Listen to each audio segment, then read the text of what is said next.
attracted to feels heavier than it should, that's not a flaw in you. It is what happens when two groups stop sharing the same rules. So we're all trying to play a game where nobody can agree upon how it works. Now, underneath all four of these things sits a fifth, and it's the one thing Schopenhauer cared about more than any of the first. It's also the hardest to defend in front of a modern audience, because at first, it's going to sound like the opposite of freedom. The fifth thing that sexual honor held together was restraint itself. To understand this one, you must understand Schopenhauer beyond this essay. His broader philosophy, laid out in the world as will and representation. It was built on a single idea, the will, the blind, insatiable force of desire that drives all living things. He argued that this will, this appetite, this impulse, it was the root of all suffering.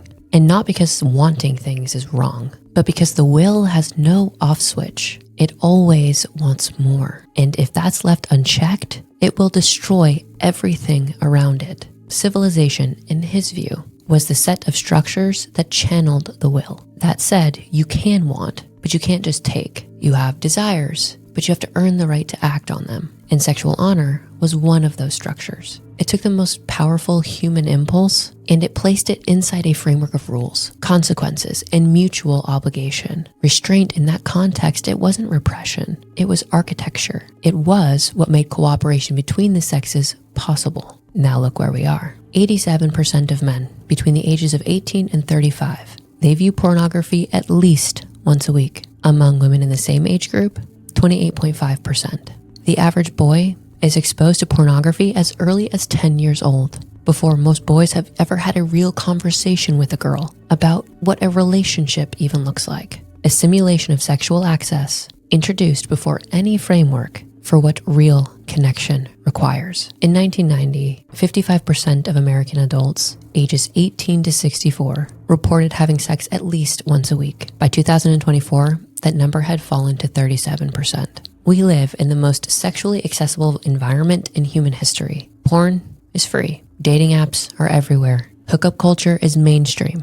And people are having less sex than at any point since we started measuring this. Among adults 18 to 29, 24% report having zero sex in the last year. That's double the rate from 2010. So we have more access, less connection, and that's the product of a culture that removed the structure and never replaced the function. Schopenhauer would look at this day and say, of course, the will without any form of structure doesn't lead to satisfaction. It leads to consumption. And consumption without meaning or restraint, that doesn't produce connection. It produces addiction. And pornography is the clearest example of this. Stimulated sexual access with zero risk, zero vulnerability, zero investment. And 87% of men consume it weekly because the structure that once channeled desire towards partnership with boundaries and restraint and commitment and honor, that's gone. And what filled the void is a multi-billion-dollar industry built to exploit the will with no friction. The old system said, you can have this, but you must sacrifice something in order to have it, aka you have to earn it. The new system says you can have stimulation for free and you never have to do anything to earn it. And then we act confused as to why real, true, honest relationships aren't forming. Schopenhauer described the will as a central force of human existence. And he described civilization as a set of structures that are designed to channel it. And sexual honor was one of the most important channels. It took the strongest drive that humans have, and it placed it inside of a container with rules, expectations, and mutual accountability. If you remove the container, the drive doesn't go away. What it does is it finds new outlets. Porn, parasocial relationships, apps optimized for swiping rather than connecting. These outlets that feed the will without ever actually satisfying it.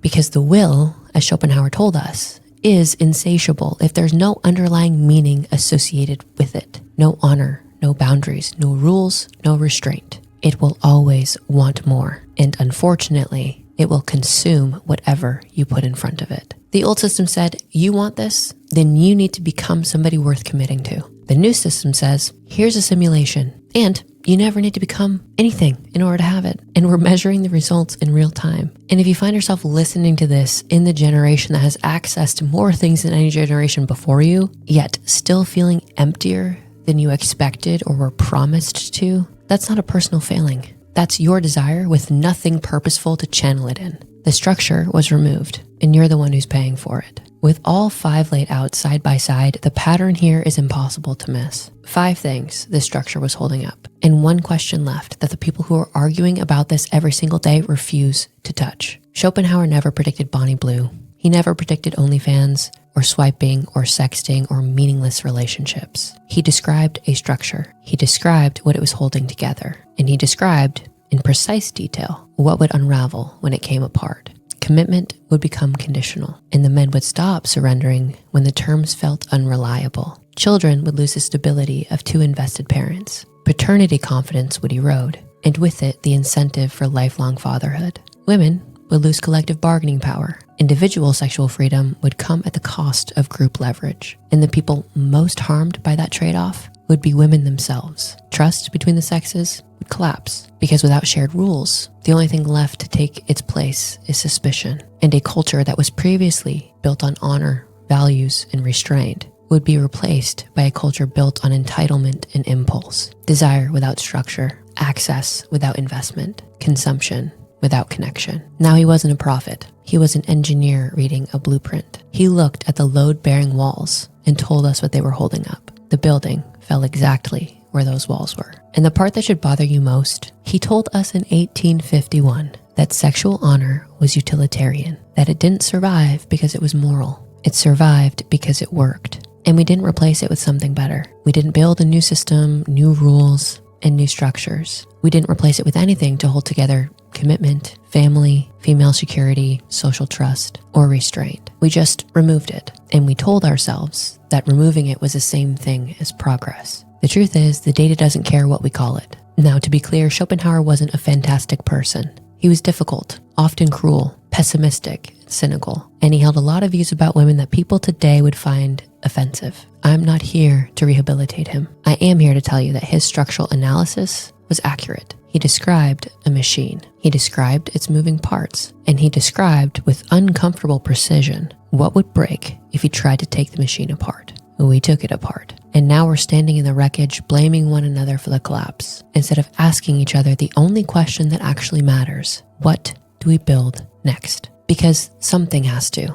The old structure seems to be gone, and I'm not certain it's coming back. But the 5 things it was holding together, commitment, children, female security, trust, and restraint, they still matter. They still need a container. And right now, they don't have one. So the question isn't, was Schopenhauer right? He was. The question is, what are we going to do about the fact that he was? Now, if this was worth your time, send it to somebody who needs to see it. And for more analysis like this, real philosophy and real data used to actually understand what's happening between men and women right now, subscribe. We'll keep having these conversations whether they're comfortable or not.